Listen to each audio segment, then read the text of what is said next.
Hi hello friends, welcome back to my channel. ಈ ಜೀವಕ್ಕೆ ಜೀವ ನೀನು ಭಾಗ 2.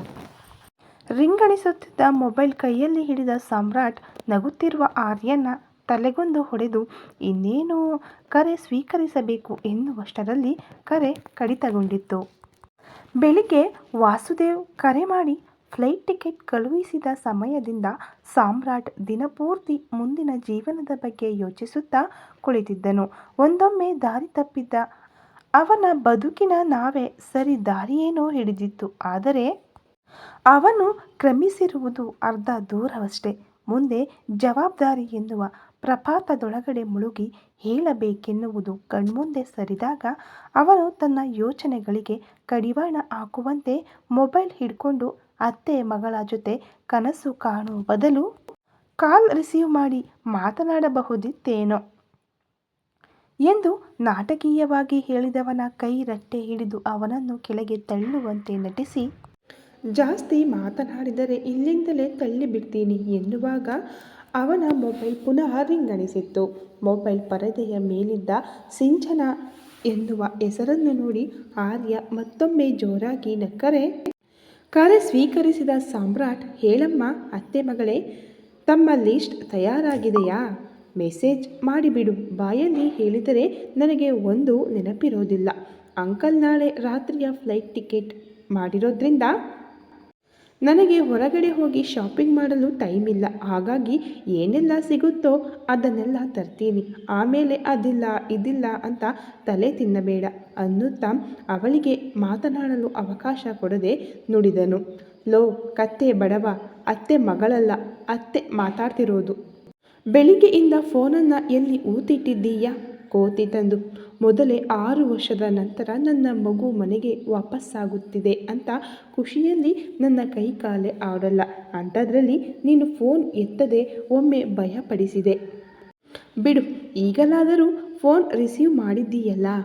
ಆ ಕತ್ತೆ ಹೇಳಿದ ಲಿಸ್ಟಲ್ಲಿ ಯಾವುದಾದರೂ ಐಟಮ್ ತಂದರೆ ನಿಮ್ಮಿಬ್ಬರನ್ನು ಒದ್ದು ಮನೆಯಿಂದ ಹೊರ ಹಾಕುತ್ತೇನೆ. ಖಾಲಿ ಪೇಪರಲ್ಲಿ ಪೇಂಟಿಂಗ್ ಮಾಡಿದ್ದು ಸಾಕಾಗಿಲ್ಲ ಅಂತ ಮುಖಕ್ಕೆ ಬೇರೆ ಸಿಕ್ಕ ಮೇಕಪ್ ಮಾಡಿಕೊಂಡು ಕೋತಿ ಹಾಗೆ ಕಾಣಿಸ್ತಿದ್ದಾಳೆ. ಅಲ್ಲಿಂದ ಅವಳು ಹೇಳಿದ್ದು ಏನೇನೂ ತರಬೇಡ ಎಂದ ರಜಿನಿ ಅವನಲ್ಲಿ ಸ್ವಲ್ಪ ಹೊತ್ತು ಮಾತನಾಡಿ ಫೋನಿಟ್ಟರು. ವರ್ಷಗಳ ಬಳಿಕ ಅಳಿಯ ವಾಪಸ್ಸಾಗುತ್ತಾನೆ ಎನ್ನುವ ಖುಷಿ ರಜಿನಿಯವರ ಪ್ರತಿ ಮಾತಿನಲ್ಲೂ ಗಮನಿಸಿದ ಸಾಮ್ರಾಟ್ ನಸುನಕ್ಕು ತನ್ನನ್ನೇ ಆಗದಿಂದ ನೋಡುತ್ತಿರುವ ಆರ್ಯನನ್ನು ಗಮನಿಸಿ, ನನ್ನನ್ನು ನೋಡಿದ್ದು ಸಾಕು, ಅದೇನು ಕೇಳಬೇಕು ಅಂತಿದೆಯೋ ಕೇಳು ಎಂದ. ಸಿಂಚನ ಬಗ್ಗೆ ನಿನ್ನ ಅಭಿಪ್ರಾಯವೇನು? ಐ ಮೀನ್, ನಿಮ್ಮಿಬ್ಬರ ಮದುವೆ ನಿಶ್ಚಯವಾದ ದಿನದಿಂದ ನಾನು ನಿನ್ನನ್ನು ಗಮನಿಸುತ್ತಿದ್ದೇನೆ. ನೀನು ಯಾವತ್ತೂ ಅವಳ ಕರೆಗಾಗಿ ಕಾದದ್ದು ಅಥವಾ ಅವಳೇ ಕರೆ ಮಾಡಿದಾಗ ನೀನು ಎಕ್ಸೈಟ್ ಆಗಿ ಮಾತನಾಡಿದ್ದು ನಾನು ಇಲ್ಲಿಯವರೆಗೆ ನೋಡಿಲ್ಲ. ನನ್ನ ಕಣ್ಣಿಗೆ ನೀವಿಬ್ಬರು ಬೆಸ್ಟ್ ಫ್ರೆಂಡ್ಸ್ ಹಾಗೆ ಕಾಣಿಸಿದ್ದೀರಿ ಬಿಟ್ಟರೆ ಕಪಲ್ಸ್ ಅಂತ ಅನ್ನಿಸಲೇ ಇಲ್ಲ. ಹಾಗಾಗಿ ಕೇಳುತ್ತಿದ್ದೇನೆ, ಸಿಂಚನಾಳನ್ನು ನೀನು ಮನಸ್ಫೂರ್ತಿ ಒಪ್ಪಿ ಮದುವೆಯಾಗುವುದಾ ಅಥವಾ ಇದು ಕೂಡ ನಿನ್ನ ಜವಾಬ್ದಾರಿಗಳಲ್ಲಿ ಒಂದಾ ಎಂದು ತುಸು ಅಳುಕುತ್ತಲೇ ಕೇಳಿದನು Aryan. Marry your best friend ಅಂತ ಹೇಳುತ್ತಾರೆ. ಈ ಮದುವೆಯಾಗುವುದರಿಂದ ಜೀವನ ಪರ್ಯಂತ ಅಮ್ಮನಂತೆ ಪ್ರೀತಿಸುವ ಅತ್ತೆ, ಅಪ್ಪನಂತೆ ಕಾಳಜಿಯಿಂದ ತಿದ್ದುವ ವಾಸುದೇವ್ ಅಂಕಲ್ ಹಾಗೂ ಅಖಿಲ್ ಹಾಗೆ ಗೆಳೆಯನಂತಿರುವ ಬಾಮೈದ, ನನ್ನನ್ನು ಎಲ್ಲ ರೀತಿಯಲ್ಲೂ ಅರ್ಥೈಸಿಕೊಂಡಿರುವ ಬೆಸ್ಟ್ ಫ್ರೆಂಡ್ ಹೆಂಡತಿಯಾಗಿ ಸಿಗುತ್ತಾಳೆ. ಇಂತಹ ಫುಲ್ ಪ್ಯಾಕೇಜ್ ಫ್ಯಾಮಿಲಿಯನ್ನು ಮಿಸ್ ಮಾಡಿಕೊಳ್ಳಲು ನನಗೆ ಇಷ್ಟವಿಲ್ಲ. ಇಷ್ಟೇ ಹೇಳಬಲ್ಲೆ ಸದ್ಯಕ್ಕೆ ಎಂದವನ ಒಳ ಮನಸ್ಸು ಸಿಂಚನಾಳ ಬಗ್ಗೆ ಜಾಸ್ತಿಯಾಗಿ ಯೋಚಿಸಲು ಹಿಂದೇಟು ಹಾಕುತ್ತಿತ್ತು. ಓಕೆ ಬಾಸ್, ನಿನ್ನನ್ನು ಮಾತಲ್ಲಿ ಸೋಲಿಸಲು ನನ್ನಿಂದ ಸಾಧ್ಯವಿಲ್ಲ. ಬಿಡು, ನಿನ್ನ ಕಾಲೇಜು ಜೀವನದ ಬಗ್ಗೆ ಹೇಳಿದೆಯಲ್ಲ, ಬಟ್ಟೆಯಂತೆ ಹುಡುಗಿಯರನ್ನು ಬದಲಿಸುತ್ತಿದ್ದೆ ಎಂದು. ಅದರಲ್ಲಿ ಒಬ್ಬಳ ಮೇಲೆಯೂ ನಿನಗೆ ಕಿಂಚಿತ್ತಾದರೂ ಪ್ರೀತಿಯಾಗಲಿಲ್ಲವಾ? ಕಾಲೇಜಿನ ದಿನಗಳಲ್ಲಿ ನೀನು ಯಾರನ್ನು ಪ್ರೀತಿಸಲಿಲ್ಲವಾ ಅಂದ. ಹಾಂ, ಲವ್. ಆಗಲೇ ಹೇಳಿದ್ದೆನಲ್ಲ, ಭಾವನೆಗಳ ಗಂಧ ಗಾಳಿ ಇಲ್ಲದೆ ಬೆಳೆದವನು ನಾನು. ಹಾಗಿರುವಾಗ ನನ್ನ ಜೀವನದಲ್ಲಿ ಪ್ರೀತಿ ಪ್ರೇಮ ಎಲ್ಲ ದೂರದ ಮಾತು. ಆದರೆ ಪ್ರೀತಿಸುವಂತೆ ನಟಿಸಿ ಒಂದು ಹುಡುಗಿಯಲ್ಲಿ ಹೋದೆದಿಂದ ನೆನಪಿದೆ. ಪಕ್ಕಾ ಹಳ್ಳಿ ಹುಡುಗಿಯಾಗಿದ್ದಳು. ಅವಳ ಜೊತೆಗೆ ಪ್ರೀತಿಯಲ್ಲಿರುವಂತೆ ನಟಿಸುತ್ತಾ ಅವಳು ನನ್ನ ಮಂಚ ಏರಬೇಕಾದರೆ ತುಂಬ ಸರ್ಕಸ್ ಮಾಡಿದ್ದೆ ಎಂದವನು ಮುಗುಳ್ನಕ್ಕನು. ವಾಟ್ ಅಂತ ಆಶ್ಚರ್ಯದಿಂದ ಅವನನ್ನು ನೋಡಿದ ಆರ್ಯ, ತಾವು ಪ್ರೀತಿಸುವ ನಾಟಕವಾಡುತ್ತಾ ನಿಜವಾಗಿಯೂ ಅವಳನ್ನು ಪ್ರೀತಿಸಿದ ಹಾಗಿದೆ. ಸಮಥಿಂಗ್ ಇಸ್ ರಾಂಗ್ ಸಾಮ್ರಾಟ್. ನಿನ್ನ ನಗು ಬೇರೇನೋ ಕತೆ ಹೇಳುತ್ತಿದೆ. ಆ ಹುಡುಗಿಯ ಕತೆ ಹೇಳೋ ಪ್ಲೀಸ್. ನೋಡು, ಇಷ್ಟು ವರ್ಷಗಳಲ್ಲಿ ನಿನ್ನ ಪಾಸ್ಟ್ ಬಗ್ಗೆ ನಾನಾಗೆ ನಿನ್ನಲ್ಲಿ ಏನನ್ನೂ ಕೇಳಿರಲಿಲ್ಲ. ಆದರೆ ಇವತ್ತು ನಿನ್ನೆಲ್ಲ ಮಾತುಗಳನ್ನು ಕೇಳಿ ನಿನ್ನ ಬಗ್ಗೆ, ಹಳೆಯ ಸಾಮ್ರಾಟ್ ಬಗ್ಗೆ ತಿಳಿಯಬೇಕೆನ್ನಿಸುತ್ತಿದೆ. ಪ್ಲೀಸ್ ಪ್ಲೀಸ್ ಅಂತ ಚಿಕ್ಕ ಮಗುವಂತೆ ಅಂಗಲಾಚುತ್ತಿದ್ದನು.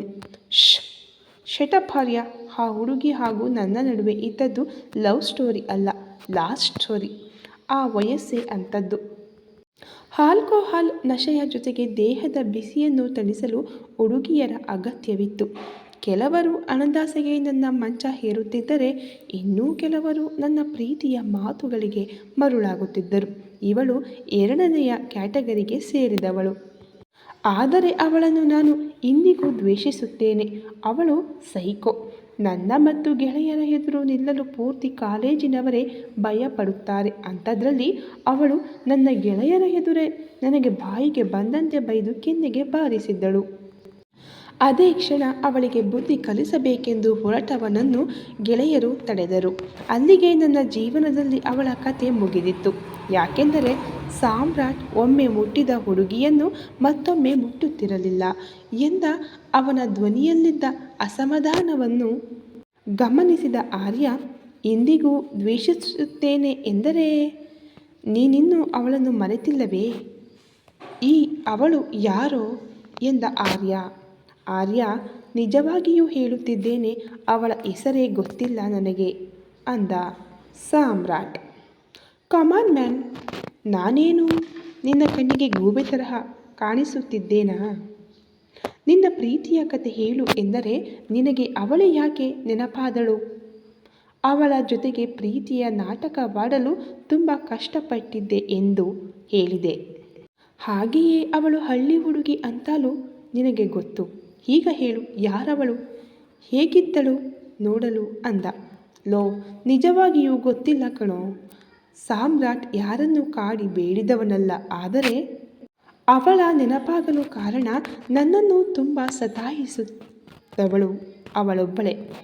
ಕಾಲೇಜು ಜೀವನದಲ್ಲಿ ಸ್ವಲ್ಪ ದಿನ ಒಳ್ಳೆಯ ಹುಡುಗನಾಗಿ ನಟಿಸಿದ್ದು ಕೇವಲ ಅವಳಿಗಾಗಿ.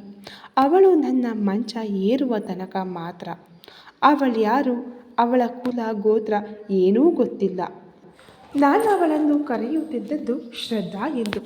ಆಗಷ್ಟೇ ಆಶಿಕಾ 2 ಫಿಲಮ್ ರಿಲೀಸ್ ಆಗಿ ನಾನು ಶ್ರದ್ಧಾ ಕಪೂರ್ ಬಿಗ್ ಫ್ಯಾನ್ ಆಗಿದ್ದೆ. ಇವಳು ಕೂಡ ಬಬ್ಲಿಯಾಗಿ ತೆಳ್ಳಗೆ ಬೆಳ್ಳಗೆ, ನೋಡೋಕೆ ಸ್ವಲ್ಪ ಹಾಗೆಯೇ ಇದ್ದಳು ಅಷ್ಟೆ. ಇನ್ನು ಇದರ ಬಗ್ಗೆ ಹೇಳೋಕೆ ಕೇಳೋಕೆ ಏನಿಲ್ಲ ಎಂದವನು ಮೊಬೈಲತ್ತ ನೋಡಿ, ಆರ್ಯ, ಆಗಲೇ ತುಂಬ ತಡವಾಗಿದೆ, ಬಾ ಕೆಳಗಡೆ ಹೋಗೋಣ ಎಂದು ಅವನಿಗೆ ಮಾತನಾಡಲು ಅವಕಾಶ ಕೊಡದೆ ಎದ್ದವನು ಖಾಲಿಯಾದ ಬಿಯರ್ ಬಾಟಲಿ ಹಾಗೂ ಕವರ್ ಹಿಡಿದು ಅಲ್ಲಿಂದ ಹೊರಟಾಗ ಆರ್ಯ ಕೂಡ ಅವನಿಗೆ ಜೊತೆಯಾದನು. ಒಂದು ಬೆಡ್ರೂಮ್, ಅಡುಗೆ ಕೋಣೆ, ಹಾಲ್ ಹಾಗೂ ಬಾಲ್ಕನಿ ಇರುವ ಅಷ್ಟೇನು ದೊಡ್ಡದಲ್ಲದ ಸಾಧಾರಣ ಫ್ಲ್ಯಾಟನ್ನು ತನ್ನ ಅಳಿಯನಿಗೆ ವಾಸುದೇವ್ ಆಯ್ಕೆ ಮಾಡಿದ್ದರು. ಅದಲ್ಲದೆ ಆ ಬಿಲ್ಡಿಂಗ್ ಅವನಿರುವ ಯೂನಿವರ್ಸಿಟಿಯಿಂದ ಕಾರಲ್ಲಿ ಹೋದರೆ 15 ನಿಮಿಷ ದೂರವಿತ್ತಷ್ಟೆ. ಕಾಲೇಜಲ್ಲಿ ಆರ್ಯಗೆ ಸಾಮ್ರಾಟ್ ಪರಿಚಯವಾದ ವಾರದಲ್ಲೇ ಅವನು ತನ್ನ ವಾಸ್ತವ್ಯವನ್ನು ಆ ಫ್ಲ್ಯಾಟಿಗೆ ಬದಲಾಯಿಸಿದ್ದ. ವರ್ಷಕ್ಕೊಮ್ಮೆ ಅಲ್ಲಿಗೆ ಬಂದು ಸಾಮ್ರಾಟ್ ಜೊತೆಗೆ 4-5 ದಿನ ಇದ್ದು ಹೋಗುತ್ತಿದ್ದ ವಾಸುದೇವ್, ಆರ್ಯ ಹಾಗೂ ಕಲ್ಕತ್ತಾ ಮೂಲದ ಅವನ ಫ್ಯಾಮಿಲಿಯನ್ನು ಭೇಟಿಯಾದಾಗ ಸಾಮ್ರಾಟ್ನನ್ನು ಅವರ ಮನೆಯ ಮಗನಂತೆ ನೋಡಿಕೊಳ್ಳುವುದನ್ನು ನೋಡಿದವರಿಗೆ ತುಂಬ ಖುಷಿಯಾಗಿತ್ತು.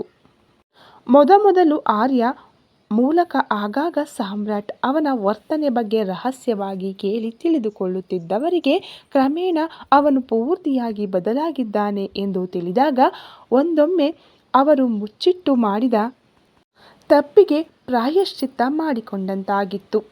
ಮಲಗಿ ಅರ್ಧ ಗಂಟೆಯಾದರೂ ಇನ್ನೂ ಮಲಗದೆ ಅತ್ತಿತ್ತ ಮಗ್ಗಲು ಬದಲಾಯಿಸುತ್ತಿದ್ದ ಆರ್ಯನನ್ನು ಗಮನಿಸಿದ ಸಾಮ್ರಾಟ್ ಬೆಡ್ ಲ್ಯಾಂಪ್ ಹಾಕಿ, ಆರ್ಯ ಏನಾಯ್ತು, ನಿದ್ರೆ ಬರ್ತಿಲ್ವಾ ಎಂದು ಅವನತ್ತ ತಿರುಗಿದನು.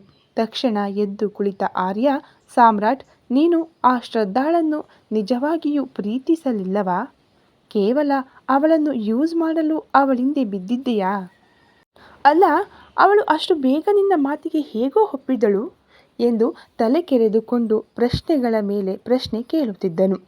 ಲೋ, ಮುಚ್ಕೊಂಡು ಮಲಗೋ. ಪ್ರೀತಿಯಂತೆ ಪ್ರೀತಿ, ಹುಚ್ಚುಚ್ಚು ಕನಸು, ಆಸೆಗಳ ಮೊಳಕೆ ಒಡೆಯುವ ವಯಸ್ಸದು. ಮೊದಲೇ ಕೋಟ್ಯಾಧಿಪತಿ ಮಗ ನಾನು. ತಿರುಗಲು ಕಾರು, ಬೈಕಿಗೇನು ಕಡಿಮೆ ಇರಲಿಲ್ಲ. ಜೊತೆಗೆ ದೇವರು ನನಗೆ ಅಲ್ಪ ಸ್ವಲ್ಪ ಅಂದವನ್ನು ಕರುಣಿಸಿದ್ದ.